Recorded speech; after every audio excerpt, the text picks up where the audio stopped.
Jemaat yang dikasih Tuhan, berjumpa kembali dalam Sapaan Gembala GKI, dan saat ini bersama dengan saya Pendeta Yuniar Kartika Hapsari dari GKI Prambanan.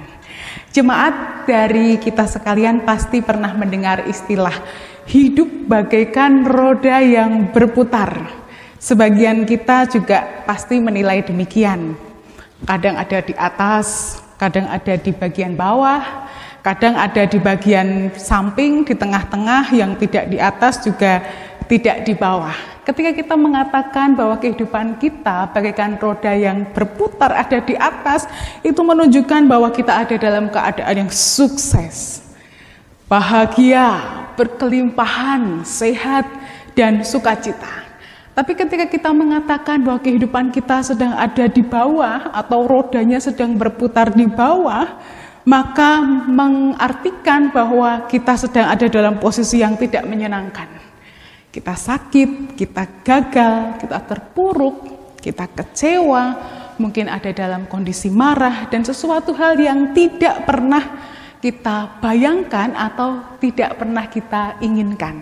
Atau kita merasa bahwa kehidupan kita tidak sedang berputar di atas, tidak juga sedang di bawah, tetapi sedang di tengah-tengah.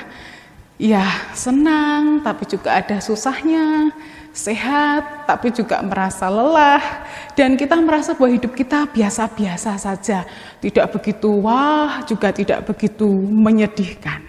Orang mengatakan kalau hidup sedang di atas, ingat, nanti kalau tiba-tiba di bawah. Biasanya ada orang yang mengatakan, kalau ketawa itu jangan kenceng-kenceng, kalau bersuka cita jangan berlebihan, jangan nanti setelah ini mau menangis loh gitu ya, mau sedih gitu ya. Atau orang mengatakan, tenang, sabar, kalau saat ini sedang sedih, sedang menderita, pasti setelah itu akan ada luar biasa yang Tuhan berikan, akan ada pelangi yang indah, menanti janji Tuhan yang luar biasa dan memberikan kita pengharapan. Seringkali begitu, bahwa kehidupan manusia itu dibedakan. Kalau sedih ya sedih saja, kalau bahagia ya bahagia saja. Bagaikan dua kutub magnet yang saling bertolak belakang, bergantian, senang sedih, sakit kemudian sehat, bahagia kemudian menderita, berkelimpahan atau berkekurangan. Itulah yang seringkali kita pahami atau mungkin kita rasakan hingga saat ini. Tetapi Bapak Ibu Saudara-saudari, hari ini kita akan merenungkan kebenaran sabda Tuhan yang memberikan penjelasan, pengertian bagi kita bahwa kehidupan manusia tidak selalu seperti roda yang berputar. Harus bergantian. Harus setelah ini, harus setelah ini, dan lain sebagainya. Tetapi ternyata kehidupan manusia itu seperti rel kereta yang saling berdampingan, yang saling bersama-sama berjalan bersama, dan itu sama seperti yang akan kita baca bersama-sama di Mazmur 23 ayat 4-6 yang berbunyi demikian. Sekalipun aku berjalan dalam lembah kekelaman, aku tidak takut bahaya, sebab Engkau besertaku. Gadamu dan tongkatmu, itulah yang menghibur aku. Engkau menyediakan hidangan bagiku di hadapan lawanku. Engkau mengurapi kepalaku dengan minyak, pialaku penuh melimpah. Kebajikan dan kemurahan belaka akan mengikuti aku seumur hidupku, dan aku akan diam dalam rumah Tuhan sepanjang masa. Dari Mazmur 23 ayat 4-6 yang baru saja kita baca bersama-sama, kita melihat bahwa kehidupan manusia tidak selalu berputar. Bahwa kesedihan itu tidak harus selesai dulu, baru kebahagiaan itu muncul. Bahwa suka itu tidak harus selesai dulu, kemudian duka hadir, kemudian akan datang suka kembali.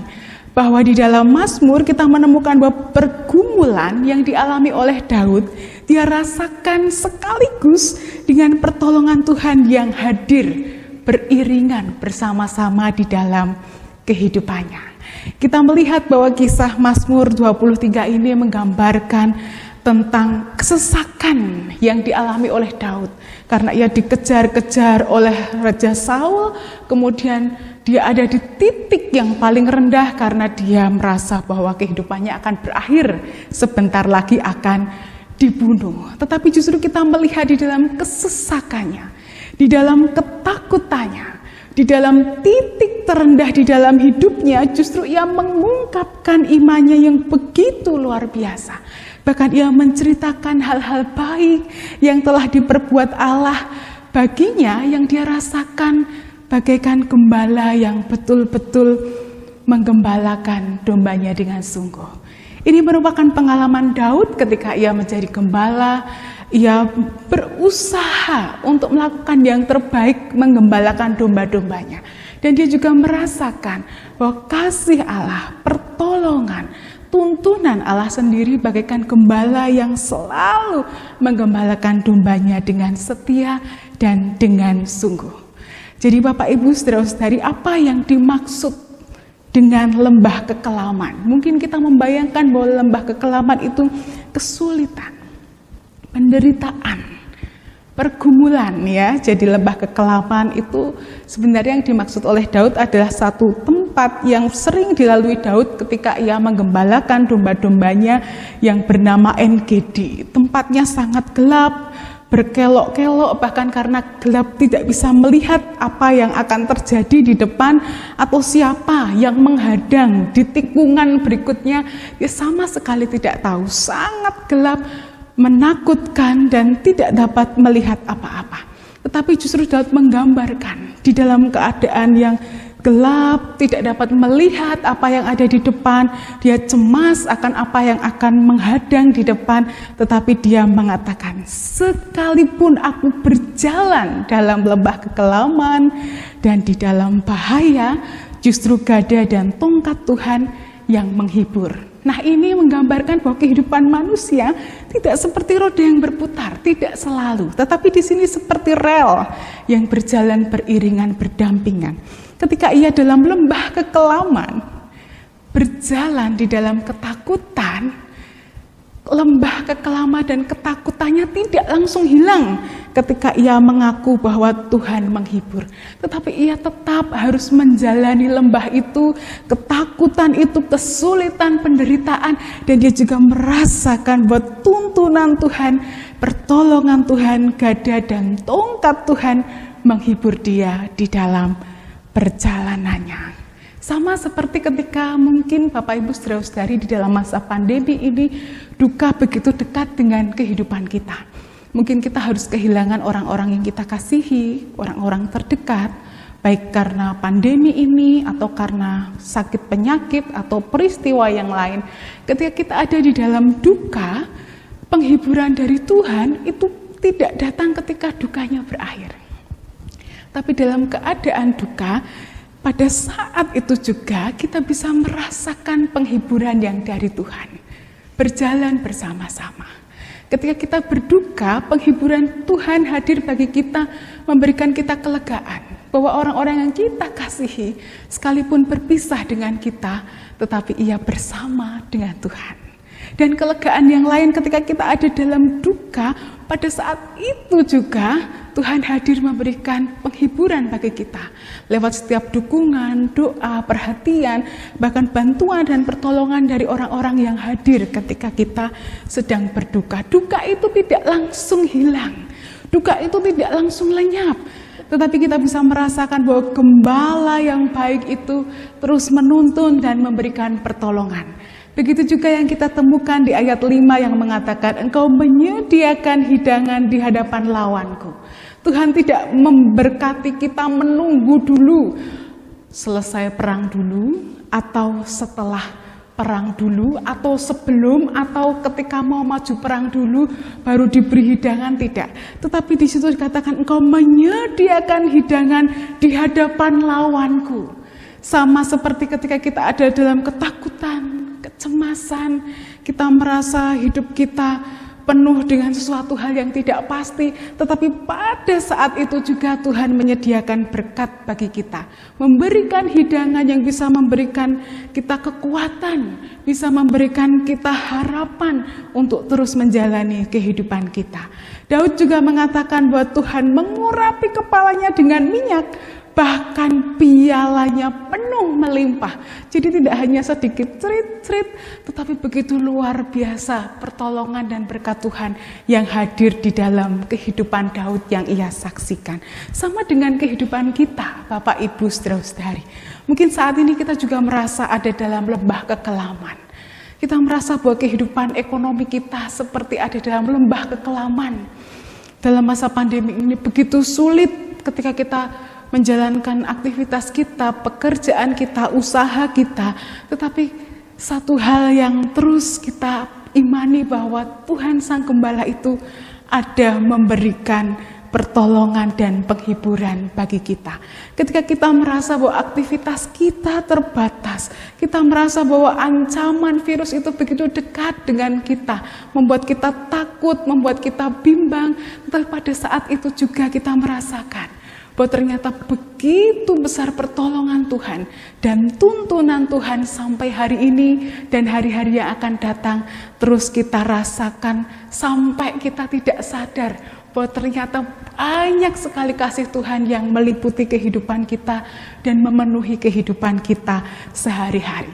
Bahkan Daud juga mengatakan di ayat 6, kebajikan dan kemurahan belaka akan mengikuti aku seumur hidupku, dan aku akan diam dalam rumah Tuhan sepanjang masa. Demikianlah seharusnya kehidupan kita sekalian.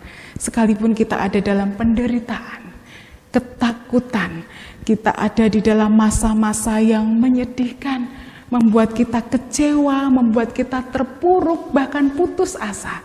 Tetapi ketika kita membuka hati kita menyadari bahwa Sang Gembala yang baik itu senantiasa mengiring kehidupan kita, maka kita akan menemukan hal-hal yang baik, hal-hal yang indah, yang manis, yang penuh berkat, yang bagaikan rel kereta, senantiasa berdampingan dalam kehidupan kita untuk memberikan kebaikan di dalam kehidupan kita. Amin. Tuhan mengasihi kita bersama-sama berdoa. Ya Tuhan Sang Gembala yang baik, kami mengucap syukur untuk kasih kesetiaan-Mu di dalam kehidupan kami. Mungkin kami merasa bahwa kehidupan kami saat ini penuh dengan tantangan, penuh dengan pergumulan, ketakutan, kecemasan, bahkan putus asa ketika ada di dalam masa pandemi ini.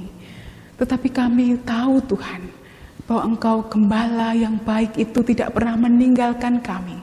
Bahkan setiap hari, hari lepas hari, pertolongan-Mu, hiburan-Mu yang menghibur hati kami, kasih setia-Mu, berkat-Mu yang tak pernah berhenti, bahkan pengampunan-Mu senantiasa ada mengiring kehidupan kami.